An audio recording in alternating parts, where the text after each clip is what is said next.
You ready? Yeah. All right. My favorite part of the week.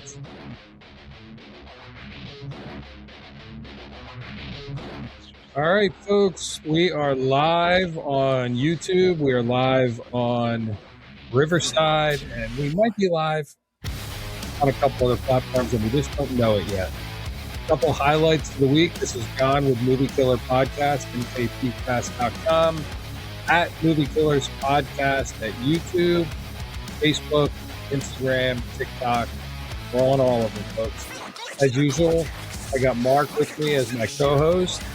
Mark's going to give you guys some nonsense about LeBron and the Sixers, but we're going to gloss over that pretty quick, and we're going to jump right back into the movie business because, you know, we talked about old men last week with James Gunn. We don't need to talk about him tonight with the Sixers. But, Mark, you do your thing and you do your intro.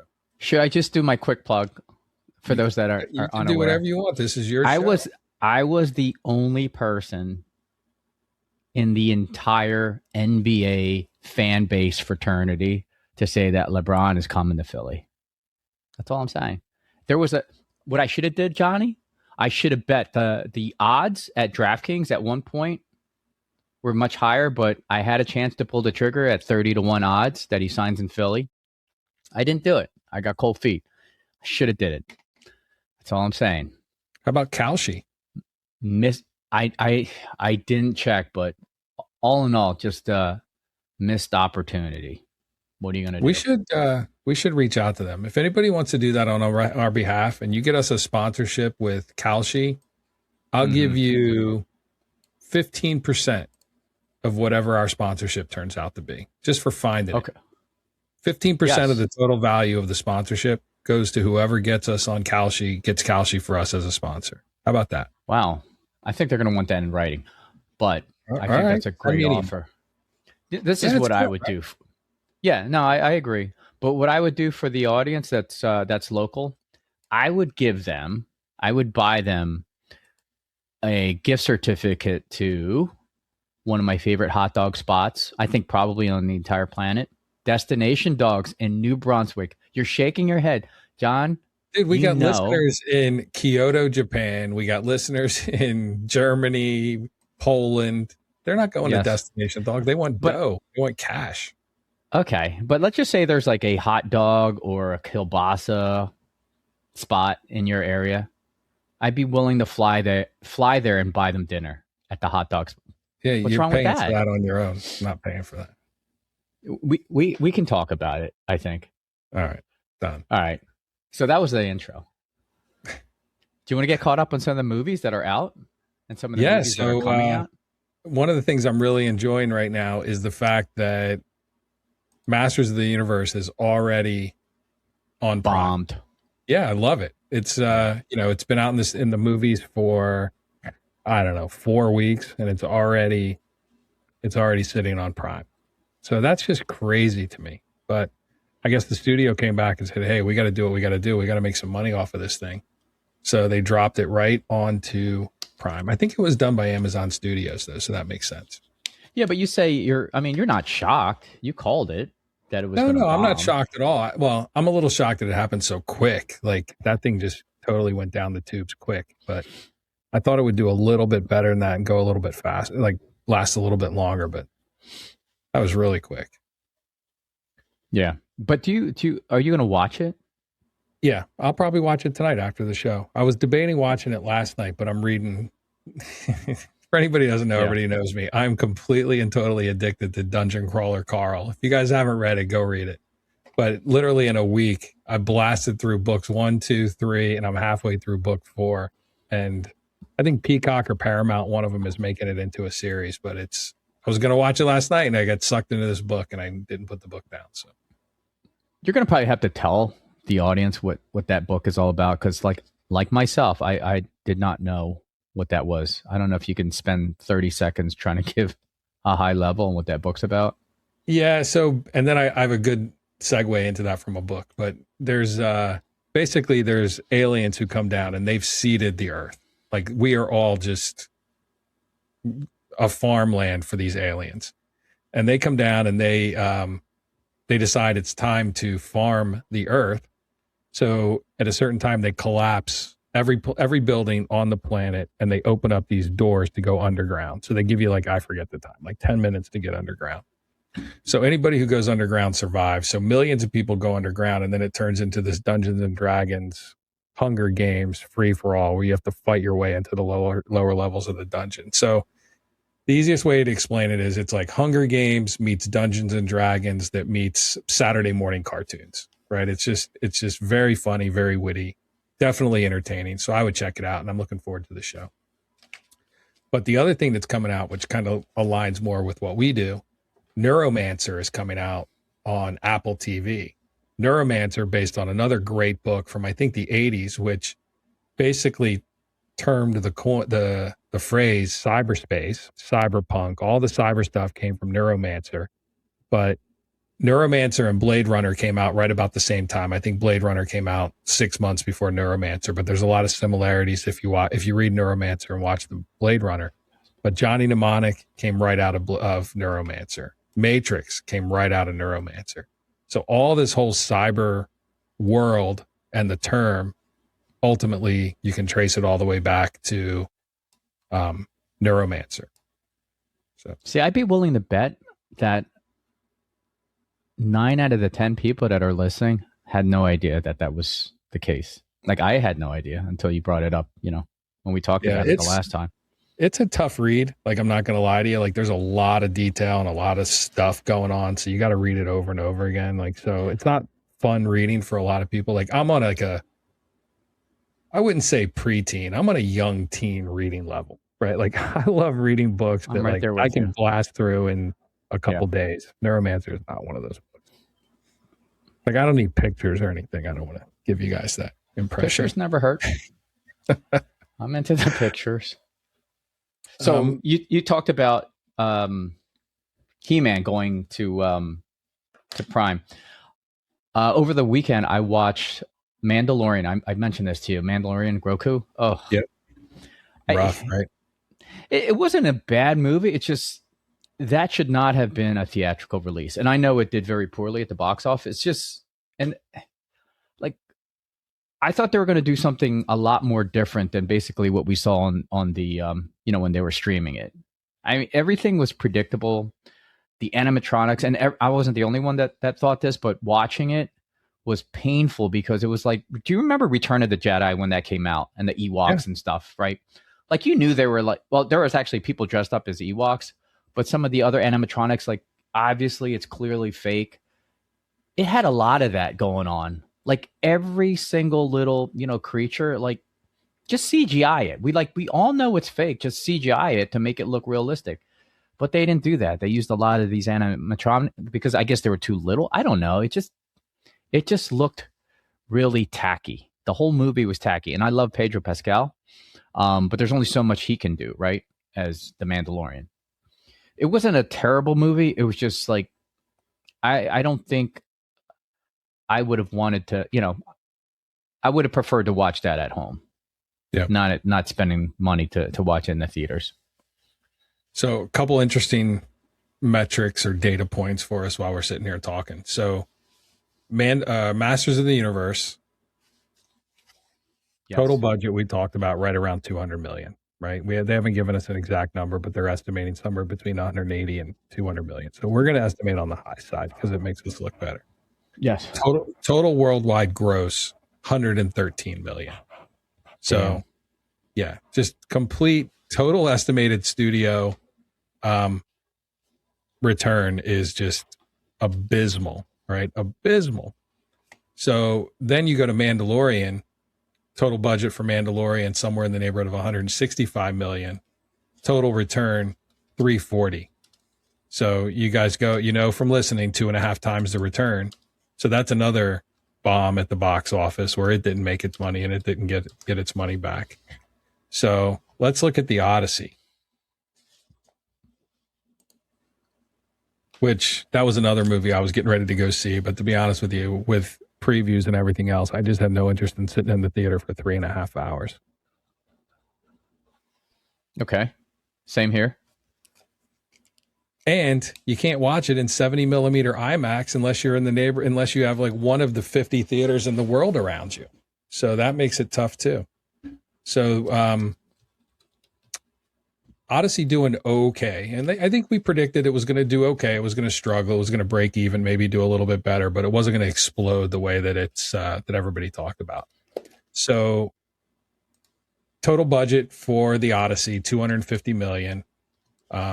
This is worldwide, not just domestic. Worldwide revenue to date, $650 million. So it's to the point right now where it's about $100 million short of making its money back. Just because of the advertising and the marketing, these guys are everywhere. So the marketing on this thing is predicted to be higher than the average 2.5 times return.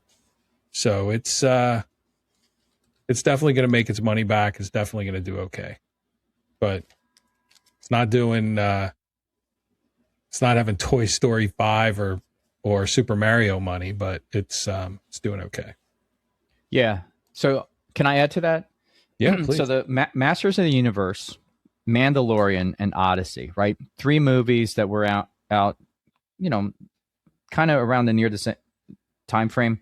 So Masters of the Universe, the number, we always judge a movie.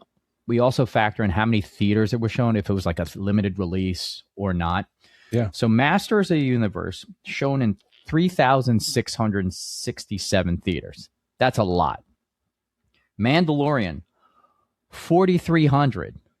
Again, that's a big number. Odyssey, 3,900. So all these three movies were all basically widely released in, American shores and then abroad. I don't have the numbers for abroad, but I mean, these were everywhere. So, it had every opportunity to make money. Sometimes, there's a restriction on the theater count, but there was no restriction in any of these movies, which Masters in the Universe was the biggest bomb out of all these. Yeah. For the amount of money. I get Mandalorian didn't make a lot of money, but what was the break even for Mandalorian? Was it like 300 or less than that? Because you said the budget was 180. 165. Yeah. All right. So three something. Yeah. 4 and change, 2.5 times 165. Yeah. So you got, 330 plus another half, another 80. Yeah. 400 million break even. And it only did 345.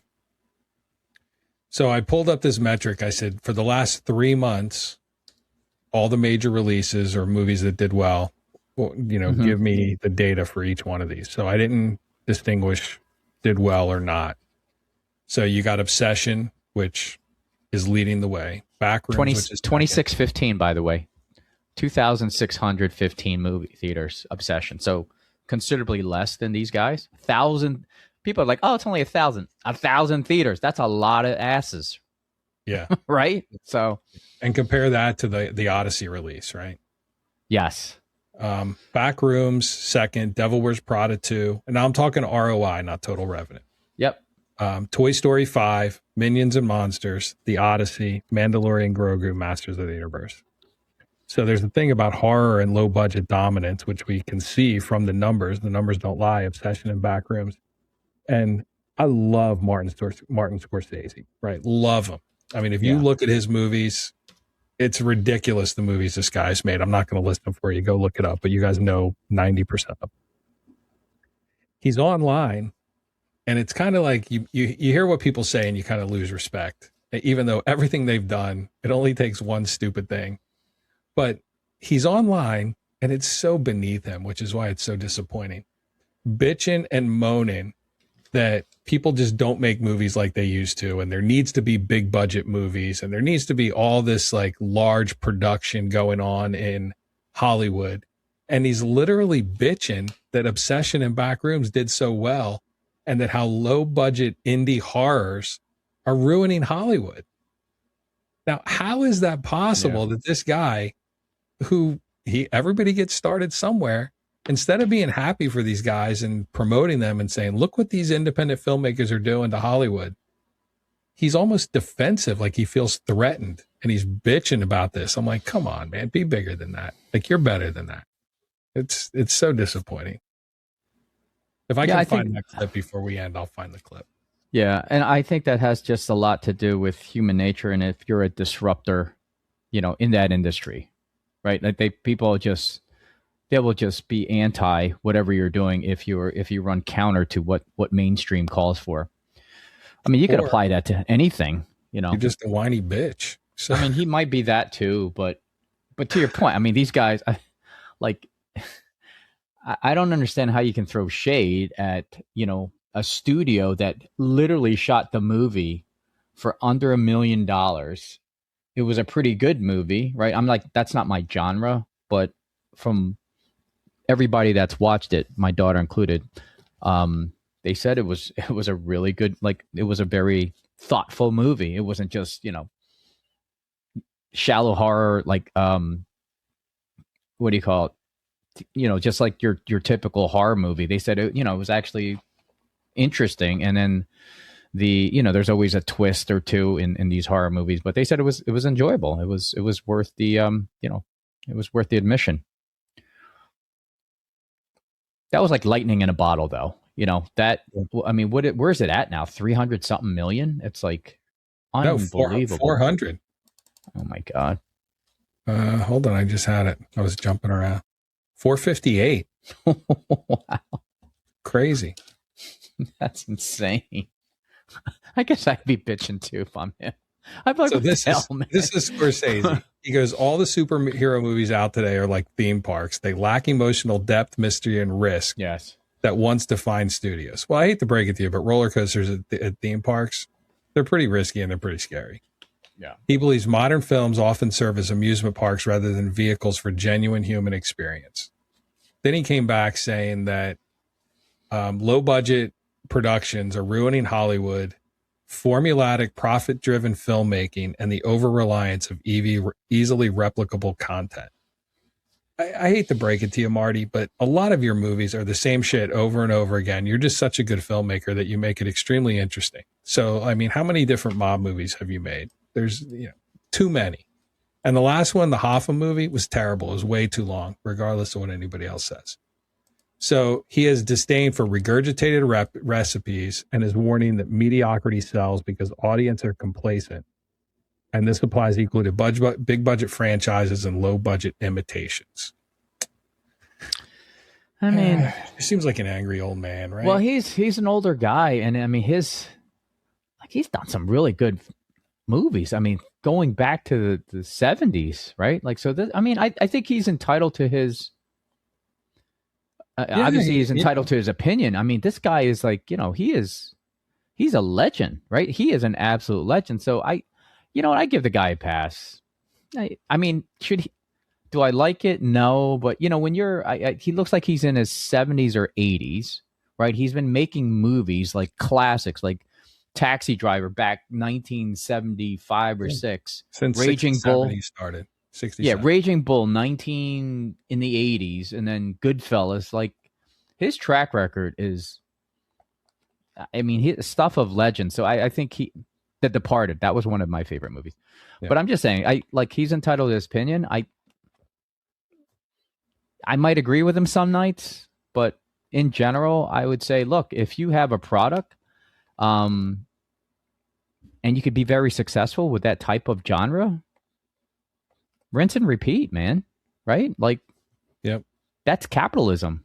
Just keep doing it. I mean, so if Martin, you're so, anti low budget and repeatable films, I mean, I don't know. There's nothing you can do about it. Sorry. But dude, I'm not going to talk any trash on Scorsese. I mean, he's got some really, really good shit. I mean, like a lot, dude. I'm looking at his... I mean, honestly, if you look at his movie list, I mean, probably 5 or 6 of these are probably in my top 10 all-time favorite movies, right? I mean, yeah. Raging Bull, I loved Raging Bull. Like when De Niro's playing Jake LaMotta and he's doing his rhymes in the bar and he's just old and beat up and like, oh, what a phenomenal movie. Color of Money, Paul Newman, Tom Cruise, great movie. And guys, we're not talking about Martin Scorsese tonight. I'm sorry we're going off on this tangent, but oh yeah, that's right. I mean, the Departed, Wolf of Wall Street, Casino, right? Yeah, Casino, great. Goodfellas, one of the greatest movies ever made. Yeah, But So, I think he's when you put that kind of work and energy, and then you're extremely sorry. original, I guess, with some of these movies. Yeah, man. You might have a thing or two opinion wise that are not so hot about, the next generation that have, I don't know, maybe in his eyes, they've shortcutted their way into success and stardom. Maybe. Yeah. But Scorsese, you're fine. Just, keep doing what you're doing. I'm still a fan. Yeah, and be happy for everybody. You're probably going to die soon. Like, just go be happy for everybody and let them live their lives and do their things. And if they ask you for advice, give it to them. Don't be a dick. That's my advice to you. All right. All right. So let's get to our main actor for this evening. Everybody knows the face, but I don't think everybody knows the name. Right? Yeah, I asked Cam. I was like, "Hey, if I said this name, do you know who I'm talking about?" She was like, yeah. It's one of those. I mean, there's a ton of actors. You see them and you have no idea what their names are, but they're in, they play a supporting role in some of these large films, and you just can never remember what their name is. He's one of them, Michael Fassbender. Yeah, and we could Fassbender. Get on it. I feel like you tonight. And the reason for that is I always pick your man crushing. I man crush on Michael Fassbender, and you're always the big fan. Why, and I'm always the negative guy, but let's hear it. Why are you man crushing on Fassbender? Dude, he's a great Magneto. Assassin's Creed. I'm one of the 100 people in the country that love Assassin's Creed. I loved it. I wish I was waiting for a sequel, something prequel, sequel, do something. Yeah, let's look at that one real quick. And when I give you guys the list of movies that he's been in, you're going to be like, "Holy crap! I forgot that he was in that." 2016, so 10 years ago. Wow. Yeah. He started doing movies in 2007. Assassin's Creed. $125 million budget, only made $240. So didn't break even. And when you guys look at these movies and we talk about it, his ROI is below break even, which is why we put him on the movie killer list. But I think like Jared Leto, he's got his niche and he needs to stay in his niche and stay in his lane. And he's going to be crazy. But I think your cat's hungry. He's looking at me. He's like, either feed me or pet me, do something. Stop talking about this Fassbender guy. You know what's interesting about Fassbender, and I don't know if you knew this. I mean, I sure as hell didn't know this, but the current number of credits where he's playing the leading role, do you want to take a guess how many films? Where he's total? The leading? He's the where leading he's role? Playing the lead, yes. 17. Close, 23. Right? That's what I said. I was going to guess maybe 15-ish, but I was wrong. I was like, man, I can't even remember some of the movies this guy was. But early in his career, I mean, he talked about it in his interviews, and in some of the articles where he struggled. I mean, a lot of actors struggle, but he said he struggled pretty hard early on. But you talk about that, but his first film, his first motion picture, he's in none other than 300. Right. That's a pretty that's a great stat. Let me give you by who? Zack Snyder. Let me give you let's start with his profile. So all right. Michael Fassbender, born April 2nd, 1977, place of birth? Germany. Yep. You guessed it, Heidelberg, Germany. Then he was raised in Killarney, County Kerry, Ireland. It's crazy. Yeah. Name. His dad was German, mom was Irish. Yep. Dual heritage. Yep. His dad, professional chef. His Irish mom, just a mom. When he was 2 years old, his parents relocated him to Ireland, and he attended school in Kerry and discovered a passion for acting at 17. There, he went from Ireland to move to England so he could study at the Drama Centre of London, but he dropped out because in 1999, he got offered to go on tour with the Oxford Stage Company for production of The Three Sisters. No idea what that was. Then during his early career, while he was trying to make it, he was a bartender, a postman. Can you imagine Michael Fassbender bringing you your That's mail? awesome. Yeah. And he worked for Dell. He was a Dell employee for a little while. No kidding. Didn't know that. Yeah. IT guy. Good for him. And he got his first break in one of my favorite series of all time on HBO. Band of Brothers. Band of Brothers, yeah. Yeah. Steven Spielberg, Tom Hanks cast him as Sergeant Pat Christensen, the acclaimed World War II miniseries of Band of Brothers. And then, to your point that you just threw out there, he got his break in 300 as Stelios. Yes. Well, we'll fight in the shade. That was one of my line. favorite scenes. Yeah. One of my favorite scenes. All right, you ready? You want to see a quick... Wait, do you have that clip by chance? I tried to pull that clip, but it was like... Our arrows will blind the sun. Or something like that. Yeah. And then he's like, then we'll fight in the shade. I got the other one. Where him and the little hunchback are checking things out.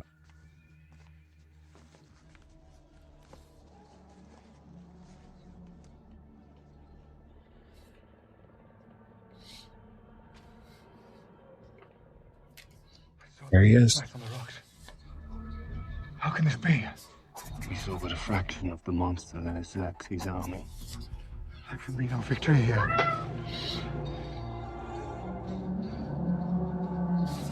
Why do you smile? Arcadian. I've fought countless times. Yet I've never met an adversary who could offer me what we Spartans call a beautiful death. I can only hope, with all the world's warriors gathered against us, there might be one down there who's up to the task.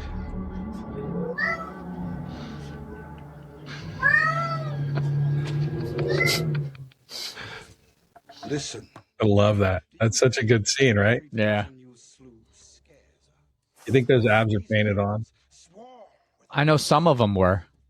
His might have been. Your pathetic wall will do anything except fall like a heap of dry leaves in the face. Here it is.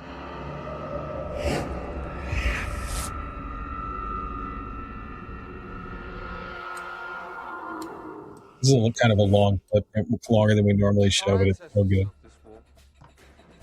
Using ancient stones from the bosom of Greece herself, and with a little Spartan help, your Persian scouts supplied the mortar. You will pay for your barbarism!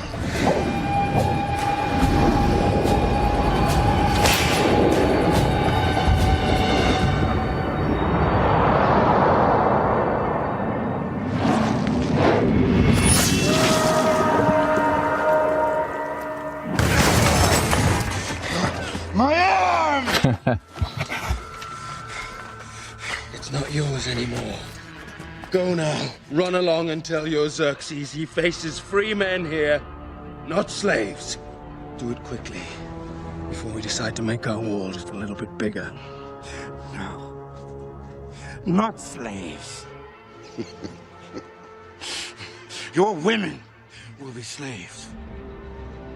Your sons, your daughters, your elders will be slaves, but not you. No. By noon this day, you will be dead men. 1,000 nations of the Persian Empire descend upon you. Our arrows will blot out the sun. Then we will fight in the shade. How good was that? Does everybody listening know who this guy is now? Yeah. Come on. Can you imagine though? That is like, oh guys, hey, it's my first movie, like first feature. Oh, by the way, it's 300. That's crazy. Yeah, to your point, playing that role, and it's so friggin' physical, right? Like he had to go in and do all that. He's so good, but he don't make money. Yeah, so he was. I was watching this this long, drawn out interview where he went through all his movies, right? And then the interviewer was saying, "Hey, tell me something about these films, as you know, because they were just passing through each film. He was reading it. He would say one word or a sentence or two, and they said 300. He was like, I feel like I was in a CrossFit training on a daily basis. And then, that was all he remembered. He was like, it was just like constant training. He was like, it was physically intense, etc. And like, yeah, I can see that, right? Everybody's, pretty shredded. So, but to your point though, some of the abs were definitely painted on. Like, like you can watch YouTube videos where they like paint all the definition on some of those guys. Yeah, I could do that to myself. Maybe I do that next time I walk the beach. That should be your Halloween costume. You Paint come in abs. as 300 painted. That'd be hilarious. Yeah. All right, so let's run through some of the movies of why he ended up on the list, unfortunately. So he does do a lot of prestige type movies, very similar to Kristen Stewart. So some of it he gets a bad rap on, but Hunger, which is a movie he did that was directed by Steve McQueen, and not Bullet Steve McQueen, different director Steve McQueen, the same guy who did 12 Years a Slave. It was a $3 million budget and it only made $3.9 million, but it was extreme limited release and it was a prestige movie. Mm-hmm. Then you got a whole slew of movies where, 10 million did 212,000, 2.5 million did 4, 3 million did 3.9, 3 million did 5.6. So a lot of low budget stuff, which I'm sure Martin Scorsese would be very upset about. And then he did Inglourious Basterds with Quentin Tarantino, which was a big movie for him, 70 million. He plays Lieutenant Archie Hickox, which made 321. So that was a big role for him as well. I'm trying to find the date of when that came out. Bastards. 2009. Okay. 2009. Damn, wow. That seemed like, I mean, I know it was a while back, but I didn't know it was that far back. Yeah. Wow. It ages well, right? Like you can go back and watch that tomorrow. Yeah. Let me ask you this. Of all his films, and I think I agree with I think we both agree I think he's a great actor. The ROI just isn't there. I mean, that's not to say that you're a bad person or a bad actor. It's just the ROI doesn't show up. But what would be your favorite Fassbender flick? It's two. I got two. It's a tie. Okay. I love 300. 300 is in like my top probably 15 favorite movies. Okay. And I love Assassin's Creed. Yeah. Assassin's Creed to me, that was just I like before I watched it, I was like, okay, it's going to be much of the same. I think there's going to be like some elements to this movie that is going to be either. Dude, you got to stick that cat in like the bathroom. Is he that loud? It's all you can hear. It's all you can hear is the cat. Oh, that's going to be bad for the podcast. Oh, you know what? One of these days. Hey, buddy. And for all you PETA people out there, I'm kidding. He doesn't have to stick the cat in the bathroom. I don't want a bunch of crazy. But yes, Lil Levi, he likes to be vocal. The other guy's a little bit more chill. Yes, Assassin's Creed. I thought that was a great movie. He produced that. That was like one of the only movies he actually produced. Like he started his own company after making a little bit of money, and then he attempted to produce. Well, not that he attempted. He did. He produced this one on his own. Very cool. I didn't know that. That's. I think part of it is, and I'm looking at his list of movies, and maybe he's just. I'm not a firm believer in luck, right? I think people make their own luck, but X-Men blew up the box office. But I'm not a fan of the Phase 2 X-Men. I don't know what you call it, with where they're all young. So when he did X-Men Days of Future Past, not a fan. I did like X-Men First Class, where he kind of came in and they tell a lot of the backstory of Magneto, and I think he did a great job as Magneto. But after that, even the X-Men movies went way downhill. Like X-Men First Class, 160 million, did 356, didn't break even. Then you got X-Men Days of Future Past, 200 million, made 740. 4, 5, broke even, made a little bit of money. Then you got X-Men Apocalypse, 178, did 543. So after First Class, the X-Men movies he was in did well. So, but then you got Dark Phoenix that came out, and ooh, that was a big stinker. Like that did terrible. But I don't know if you can blame him for that. Yeah. Yeah, but you take out the X-Men franchise, man. Yeah, it's not good. It's all in the red. Like it's all in the red. Yeah, like the Snowman 30, and these are larger budgets. $35 million budget only made 43 million. The Alien Covenant, the next wave of Alien movies, 97 million, only did 240. So that didn't break even or barely broke even. I enjoyed that movie too. I thought the Covenant was it was a decent movie. It was a little slow for me. It was a little slow. Yeah. You know what he said was interesting in his interview?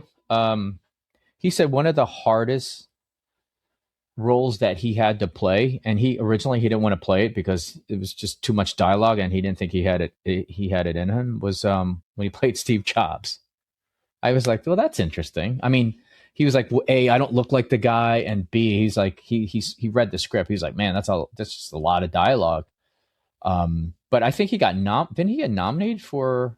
Yeah, he got nominated for that and 12 Years a Slave and Hunger. Yeah, that's what it was. Okay, yeah. And Steve Jobs, $30 million budget, pretty good. Only made 34 million. So another movie that didn't do well. Yeah.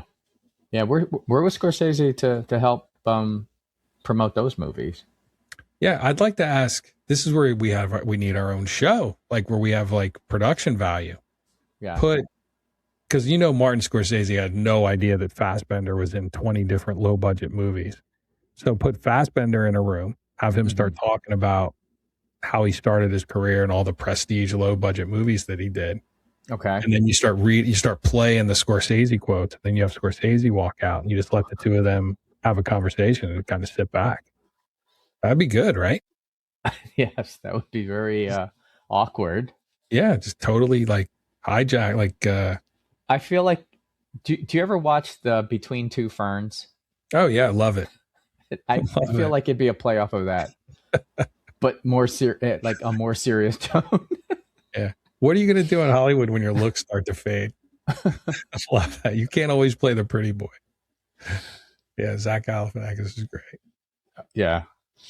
Oh, did you know this? When I was doing my itty bitty research, that Michael actually stepped away from Hollywood for a couple years to become, this is trivia, professional hot woman dater. Nah, he didn't have to leave Hollywood for that. I mean, he actually left Hollywood to do this. Chef. Nope. Race car driver. Ooh. Yeah. That's a good one. Yeah. So it turns out Fassbender began competing seriously in 2017, progressed into the European Le Mans series, and eventually raced the 24 hours of Le Mans in 2022 and 2023. Dude, that is hard to do. Yeah. People are like, oh, you're just driving. No, try driving 6 hours to Virginia from Jersey. It's tiring. Yeah. Those guys are athletes, sit in the car doing all that stuff, having to deal with all the shifting and everything else they deal with. Like, it's a lot of work. Yeah. And I mean, this is right. And this is like, I don't know if this was the height of his career, but I mean, he was like, in the thick of his career, because he was more or less like a late bloomer, right? Like when 300 came out, I think he was, what you said, he was born in 77. So 300 came out when? Let's see. I think he was like 2007. All right, so he was about 30. Does that sound right? Yeah. Yeah, 30. I mean, not old, but not like Tom Cruise young, where in his teens and stuff. But yeah.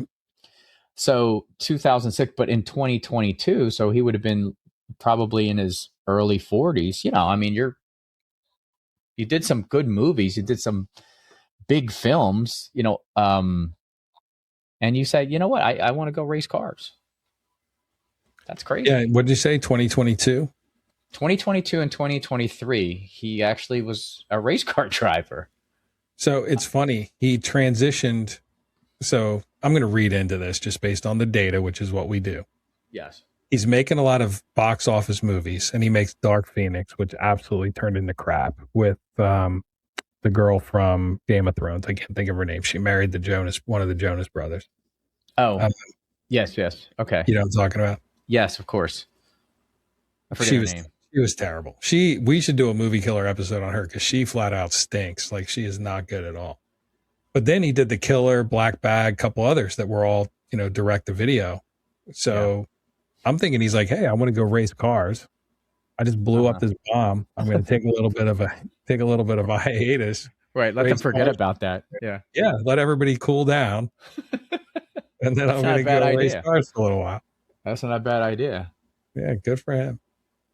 Maybe he had a little money stress. Like, man, I don't know how much longer my money's going to last. I released a bunch of stinkers. Well, but Netflix is going to throw some money at me, so I'll be all right. That brings up remember early, our early podcast, we would always talk about what their net worth is compared to our net worth, right? We would just kind of compare to see how close they were to retiring comfortably. So let's see what Michael Fassbender is worth according to Google. You want to take a guess? No, I already looked. So my guess. It's okay. So knowing the number, I think I'm not shocked that it. No, I know, but right? I guess when I see the number, I'm not shocked to see that it's 40 million, right? Because he was a late bloomer. Even though he's had 23 lead opportunities, I mean, which ones really made money? X-Men, right? Like, those were the only ones that actually made him money. Yeah. But that's a pretty nice haul, right? Like, he started in his, say, 30s, and he's not even 50. He's 70. Yeah, he's 49. Right? 20 years, 40 million? 77. Yeah, he's 49. Yeah, that's not bad. No, it's pretty good. Yeah. He'll be all right. I mean, if he wants to continue to race cars. He's got to do something. I'm a little worried about him. Like, I'm looking at the movies he made. I'm looking at his last, 10 movies. I'm looking at he's got a bunch of crap that's coming out that I can look at and tell this stuff's not going to make any money. Like, I hope he's okay. Michael, I'm worried about you. I hope you're listening.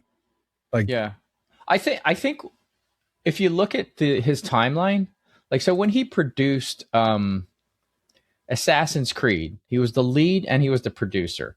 This is 2016. The budget was, and this was his first time being an actual producer. But if you look at the numbers, the budget was 125 and it grossed 241. Like, you're saying, okay, that didn't make enough money, but as a first time producer, right? Yes, I didn't make a killing, but that's all right. Keep going, dude. You have a studio, just keep going. I don't think he's produced anything since. I think this is like the Gal Gadot husband studio, right? I'm looking at it. So yeah, but that Gal Gadot's husband didn't produce Assassin's Creed. But Assassin's Creed didn't make any money. I know, but that's no reason to quit. I mean, no, listen. So I pulled up all the movies that DMC Films, which is his production company, has released. Okay. Slow West, which $3.5 million budget, only made 1.2. Damn. A gritty adaptation of Shakespeare, Macbeth, in 2015. $20 million budget, only made 16. Trespass Against Us, 2016, a British crime drama. $4 million, only made 500,000. Assassin's Creed, right? Assassin's Creed is the biggest one. 125 million, only made 240. And then a movie called Kneecap, a critically acclaimed biopic about a hip hop trio from Ireland. Okay, Gal Gadot movie studio, right? 2024, 3 million, only made 5.2. What's it called again? Kneecap. I don't see this. Yeah, 2024. Arlo O'Carolan something, Rich Popetti and Carla Strong. And what was his role? He played Arlo O. No, I'm talking about his production company. Where he's actually produced, like an executive producer or producer. These are the 5 movies that DMC Films, his production company, produced. Now they did I'm seeing three 11, others. I'm but- seeing 11 movies here. Yeah, they did three others that Fassbender's not in. Calm with Horses. You've never heard of that in a million years. 2019, executive 2019. producer. Yeah, Okay. you have no idea what it's about or anything. You're a correct. gritty Irish crime drama. Bomb. Don't even have to look it up. Okay. Scrapper, 2026, an indie comedy drama written by Charlotte Regan, won the World Cinematic Dramatic Grand Jury Prize in 2023 Sundance. Made no money. The Kitchen, which I'm going to look this up, 2023, a dystopian sci-fi drama set in future London, was released globally by Netflix. I've never heard of it. 2023, Netflix. The Kitchen. Okay, did they attach budget dollars to these movies? No, I just listed the movies out from These all sound like they were like under 500K. Yeah, I mean, look up The Kitchen, see what it did, or look up Scrapper, right? Okay. Scrapper or The Kitchen. But then you said there was 11. So then he's got two more, which were short films called Pitch Black Heist, a short film starring Fassbender. 2011 was released in 2012. And then Robert and Scarecrow in 2017, a visual effects heavy short film directed by Kibwe Tavares. These things made no money. This is nonsense. Like, Michael, you're better than this. Come on, dude. Like, we loved you in these movies, and now this is what you're doing? This is what people with money do, I guess. All right, let's see. I'm looking it up. And for anybody who's interested, if I win the Mega Millions or the Powerball this week, which I bought tickets for both, I did too. I'm going to produce a low budget horror. Just to do it? Just to do it. Yeah. Yeah. Wouldn't it be crazy? Wouldn't it be crazy if you actually produced something that made like, say, 500 million, that actually made more money than your lotto ticket? That would be cool. That would be crazy. All right, here we go. I got the numbers. They're shit, right? Dude, they weren't cheap. They were not cheap. I mean, they are doo-doo. Slow West, executive producer. Yeah. 2 million gross 2 point. Did you already say this? No, I didn't have the money for this. So Slow West, yeah, the ones you need to look at are Calm with Horses, Scrapper, and The Kitchen. Oh boy. So reported budget 5 million. I seriously doubt this, but that's the reported budget. Worldwide gross 0.1. Okay, 100 grand. I mean, why did they say 0.1 million? Okay, Scrapper was the other one you said? Yeah.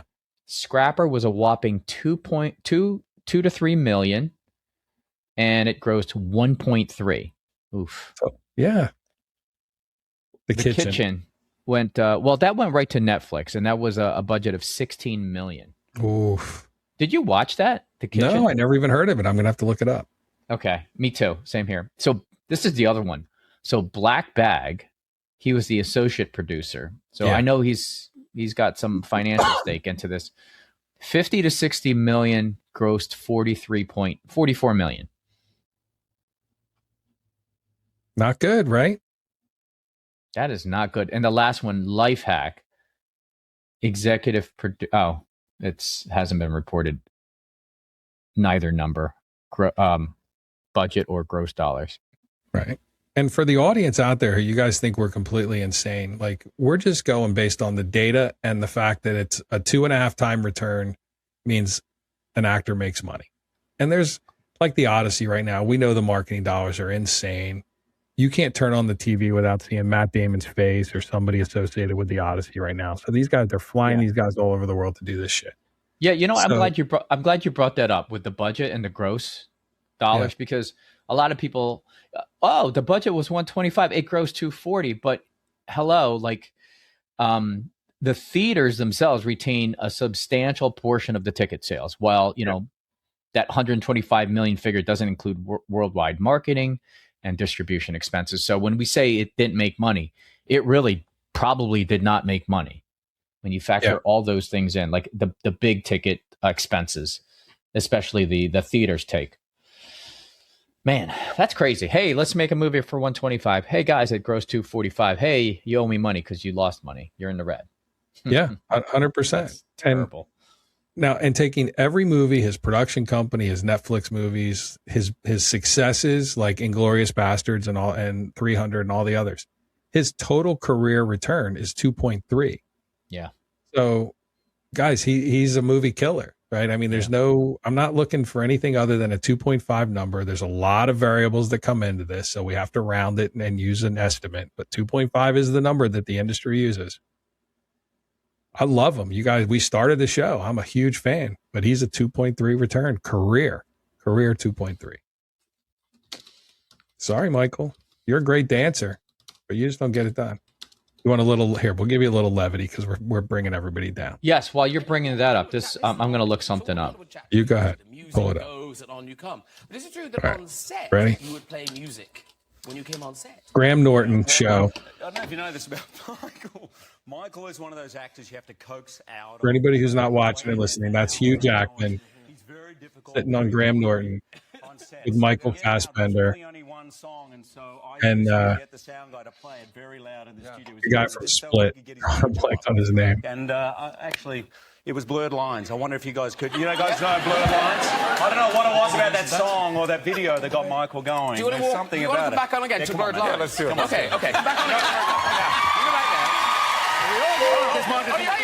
I'll do it. Yeah, okay. Yeah, it's Hugh, James McAvoy, and Michael. Thanks, James McAvoy. I cannot think of his name. Yeah.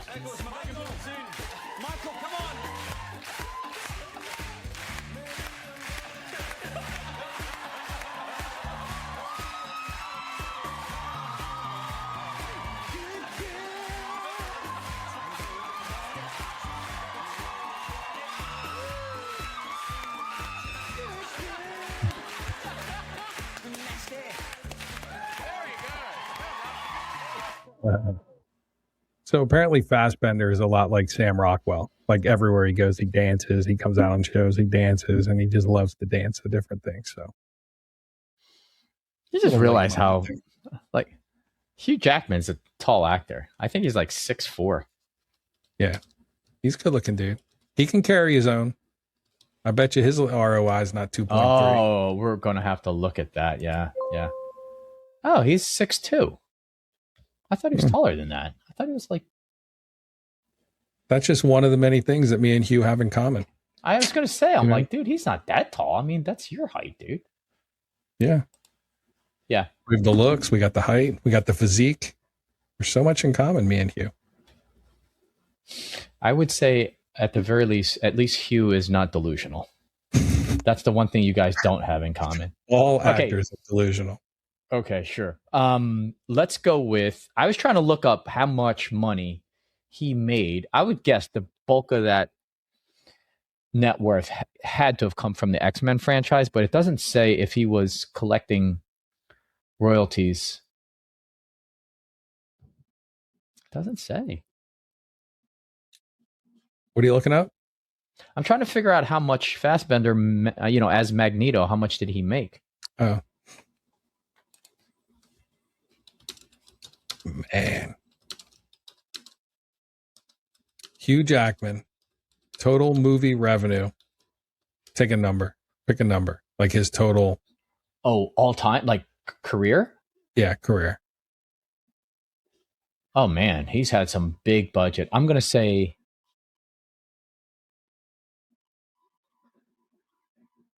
$4 billion. Nope. Guess again. More? Yep. Wow. Wow. 6.5. Wow. 8 billion. So his career movie, 8 billion. So his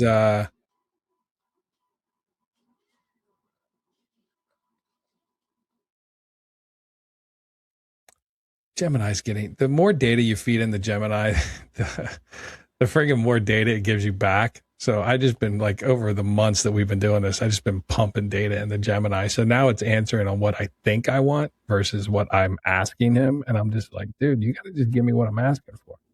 Yeah. So it says his exact Magneto salaries were never publicly disclosed. He originally signed a multi-picture X-Men deal, and after becoming an Oscar-nominated star during that run, he would have had substantially more negotiation, blah, blah, blah. So there's no real number. So I don't know where they got this net worth projection of 40 million. He might be worth a lot more than that. We should ask him. Michael, you should tell us, are you north of 100 million or not quite there, or man, that way past that? That would be good to know. Because you're a movie killer. He is a movie killer. Definitely a movie killer, but we still like him. Big fan. All right, so where does that put him on the Mendoza? Because this is another one of those great actor, doesn't have the ROI to support. I'm thinking he's like Jared Leto, right? Like he's got his prestige movies. He's a great supporting actor. Like I think if you put him in a supporting role, I think he's awesome. Like he's kind of the lead guy in all the Alien movies, but there's a lot of stuff going on around him, ensemble stuff, right? Then you got all the stuff going on in the X-Men movies, ensemble, 300 supporting ensemble. I think you don't let him go into a movie by himself, because even in 12 Years a Slave, he wasn't the main guy. He was supporting in that. And his 2 Oscar nominations are both for supporting actor. Yeah. And I think that's where you put him. Yeah, where did we have Jared? At a 5? 6? At a 5. Damn. So his career,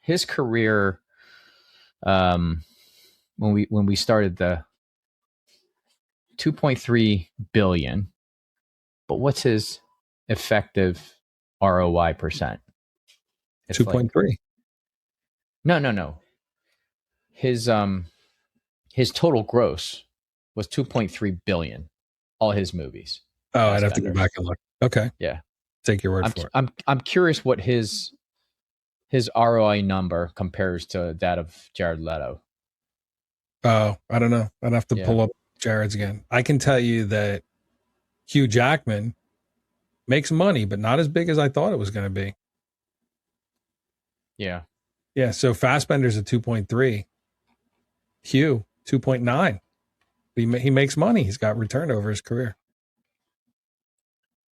That's a tough one. Yeah. And for the record, if anybody's made it through our show this far, no hat today. No hat. No sponsors this week. Nobody sent me hats. Nobody called it out. Going hatless. I'm not happy. I mean, I called it out before we went live, but that doesn't count. Yeah, at least somebody should have chimed in, during our live YouTube or Facebook or send me a hat. Else. No hats. Yeah. All right. I don't know. I think I think so. I think if the numbers speak for themselves, he would have to be where Jared sits on the Mendoza, I would think. Yeah, I think so. Because a little bit of a struggle of willingness to pay. I think, that's proven by the fact that he's going to streaming, and that's his last, bit of movies have all been streaming. He's a great actor, but he can't carry the movie, even though he's got so much talent.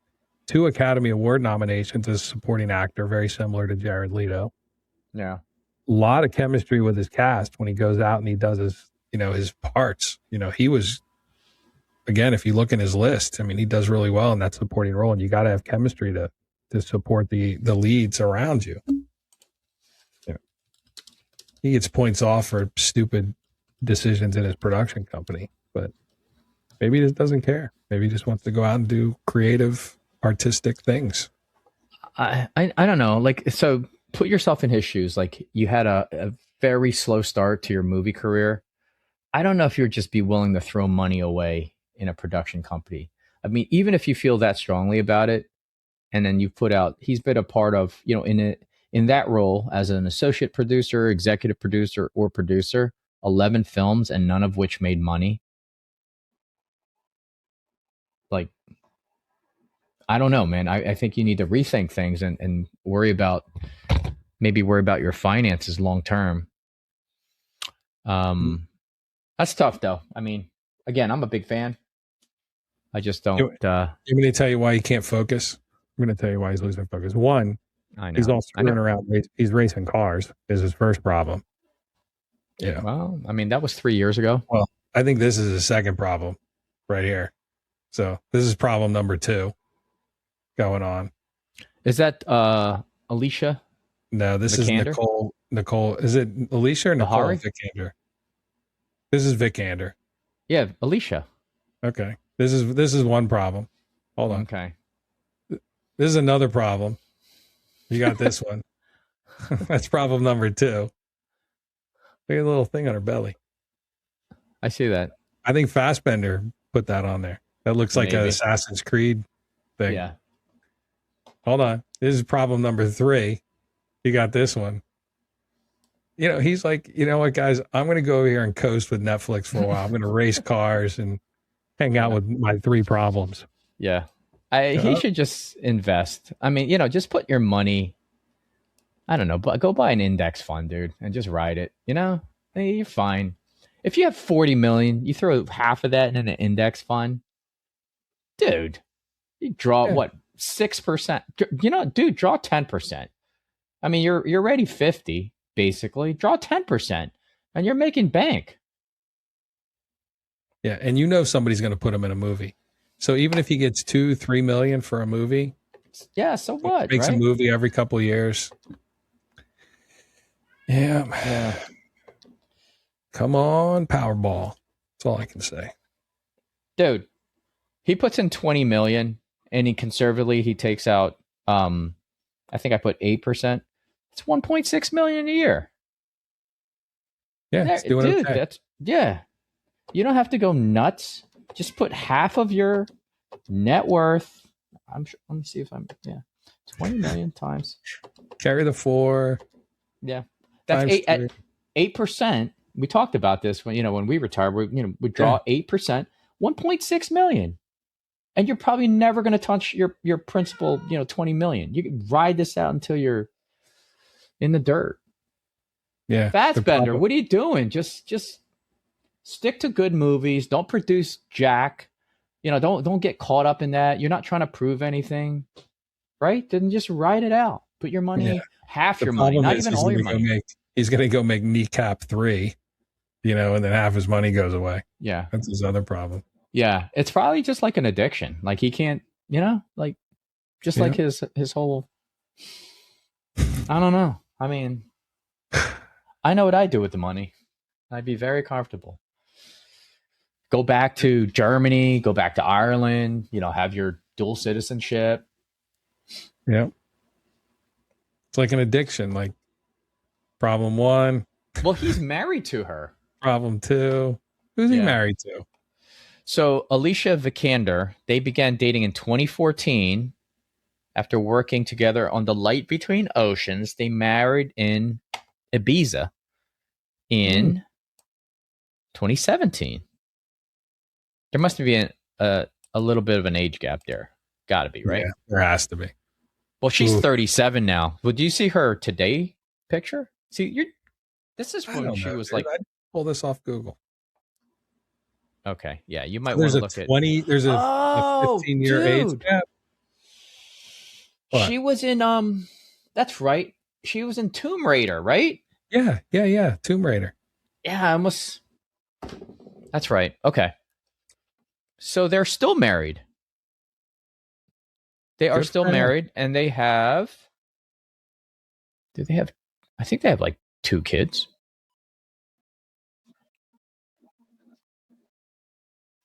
She's 37 now.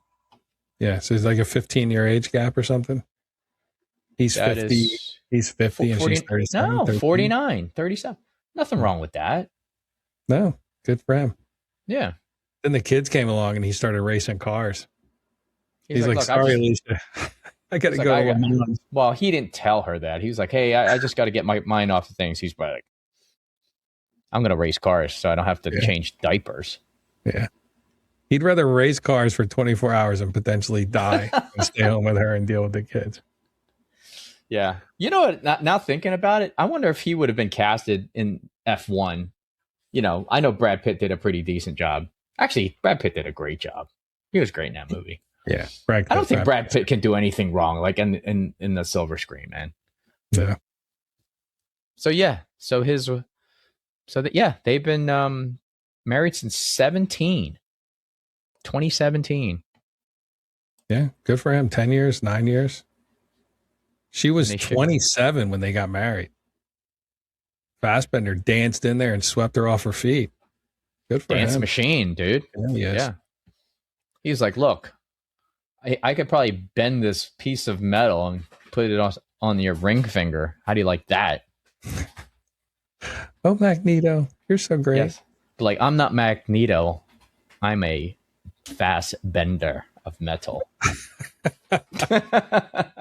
That is awful. That is flat out awful. It was right there. I took it. It was too obvious. I had to pick it up. Terrible. All right. Can we all right, we're past the 1 hour mark. We are past the 1 hour mark. We are going to wrap up. We're going to close it down. But we have a treat. Remember my screen test? I said we're following our template, our system. So for tonight and for everybody, I have not seen it. I haven't listened to it. I have no idea. I just know this is something that Mark tried out for the role, and they threw him in, and they decided at the last minute to go in a different direction. And this alone is worth Spotify video, Apple video. You know what's interesting? Before you run the clip, in some of the previous clips, and you know you've posted these, people can't tell the difference. Like my Gladiator screen test, like people were just like, "Oh, I can't tell. I couldn't tell the difference." Hold on, let me turn the volume down. And that's an iconic character, man. Maximus Aurelius. And I pulled it off, and no one said anything. So I'm pulling it up while we're talking. The video, the TikTok that I embedded you in the middle of, that nobody paid any attention to, and nobody listened. And how many 22.6 thousand views. 1,000 views. 22.6. Dude, I blended in that montage. Yep. Effortlessly. So anybody who's listening, go to TikTok, look us up. It's got the Elliot Page, Brad Pitt as the picture. 22,000 views, almost 23,000. And in the middle of it, you got Mark as Gladiator, and not a single person has mentioned it. Totally flexing. Yeah. Too funny. And for all you clowns out there who aren't giving us any support, we're up to 844 followers. Oh, baby. We're getting there. We jumped about 60 followers from the last broadcast, which is good. I'm happy with it. All right. You ready for this nonsense? Spotify, Apple, YouTube. You know what? For any would-be producer that's thinking about it, just look at these screen tests and ask yourself, can I do something with this kind of talent? Like, can I do something with this kind of talent? Right? Like, you got to be asking yourself that question when you see these clips. Yeah. Fassbender, if you're listening, you got 9 seconds to make your decision, because that's how long this lasts. Fassbender, you're 0 for 11. Do you really want to go 0 for 12? Right. What's the worst that can happen? You make a movie that loses money? Come on, you've made a career out of that. Yes. That's horrible. Yeah. It's a rough show. All right, you ready?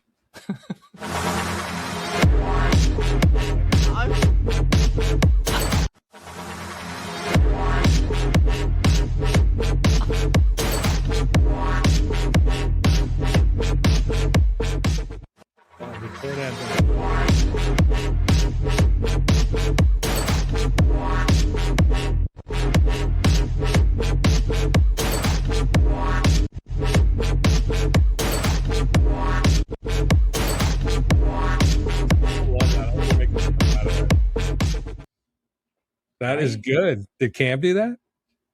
Yes. Did she do the music, or is the music on the clip already? I had to straighten out my hair. I had to get like my, you know what I mean? Like I had to buff up, work out a little bit. But yeah. Cam, great job. Great job. Way to get Mark ready for his role. I was in character for a moment Mark there. Wicks. Watch.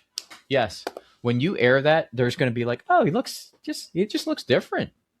Hold on. I'll give you one more from the start to finish. I don't know why it starts with the sound off. That really irks the shit out of me.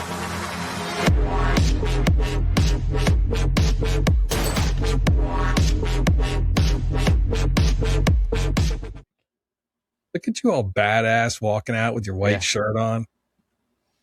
It's good. Yeah. Yeah. Instead of Marky Mark, Marky Wiki, Yeah. Marky Wick. Marky Wick coming at you. Let's go Fassbender. Let's make it happen. Let's connect on the next one. Let's go 1 for 11. Yeah. And I got no input on that. I don't even know where to begin with that. You left me speechless. You're in a state of shock right now because you don't know. Now you can't even tell different like wow, what was I seeing? Was I seeing like the real thing, or was this, just Hold on, let me see if I hit the right button. I have immortal longings in me. That's what that does to me. Gives me immortal longings. Dude, I think out of all my Always good food, always good food. out of all my screen tests, I would say that was probably the most lifelike. Maybe Braveheart. Braveheart's still my favorite. I love Braveheart. Braveheart was good. I mean, Fassbender was bitching about 300. I mean, Braveheart for me, woof. That was like CrossFit. Look at my hair.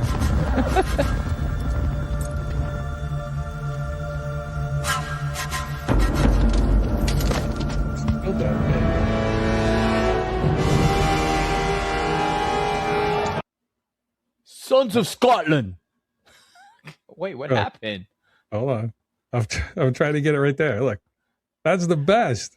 Dude, like, I'm just saying, let's just picture that face on a battlefield. Like, who wants to challenge me? Like Achilles? I'll fight anyone, right? And they'll be like, yo, dude. Dude, during World War II, they saw you coming off the island. Japan might have won. William Wallace. That's all I gotta say. And I Big see Asian a whole Braveheart army riding of out. my countrymen. Oh my They'll God. never take Never would have dropped that. freedom. That is ridiculous. That's why they made the Philippines a base. They're like, we're not attacking these guys. Look at this. Yes, look at this guy. He'll win the war single-handedly. He doesn't even need a tank. Just throw him on that thoroughbred. Throw him on that thoroughbred. Give him a spear. Give him something. Let him run around with the war paint on his face. That's my favorite. Love that. Yeah, that is pretty good. When I first saw that, like after the final shoot, I was like, yeah. Did me Yeah, justice. it's good stuff. All right. I think we're ready to wrap it up. So we got Fassbender. We're going to throw him as a 5 on the Mendoza line, right up there next to Jared. Yeah. 2.3 ROI, doesn't make money. And for all you cheap bastards out there, go to Prime, watch Masters of the Universe. It's free. You guys can enjoy it now that it's don't cost you anything. Yeah, I don't know what the runtime on that, but if you start now, you'll have time. Yeah, it's about 10 minutes. I think I'm going to get through about 10 minutes of it. So I think the runtime for Masters of the Universe for me is about 10 minutes. Okay. Well, I'll let you know. All right. I got All the right, well- Mummy. I got the Mummy. I got Masters of the Universe. I got Mandalorian, Grogu. I got Obsession. I got a list, man. I got a list of movies I can get through. Yeah, I'm going to pass on Mummy and Obsession. I'm just not into that stuff because I know I got freaked out. Then I got to go in the basement and I'm thinking, oh, shit, what's behind that Christmas box? Some Mummy. Yeah. Dude. Michael Cera watched it. He said it was great. Okay. Yeah. Mike You know G what at I work. think? Okay. Yeah, he loved it. You think I think what I might do next as far as the screen test, like I'm going to go horror flick. I think I'm due. Mike Myers walking through Something. Haddonfield, maybe. Yeah. It's got to be like an iconic like bad guy. Done. Yeah. All right, right. well, Let's that was, pump up the music. Good episode. Yeah, I thought this was a really good one. All right, ready? Let's do it.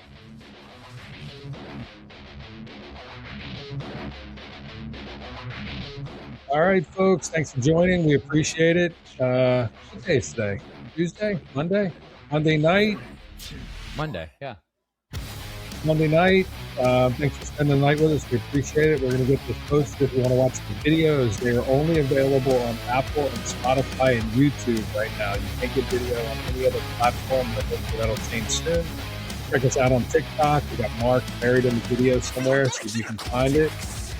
And then follow us, share our videos, get us just pumped up on the platform. And then we will see you next week as we pick back up. Who knows what night, but you can always watch us on all your favorite streaming platforms.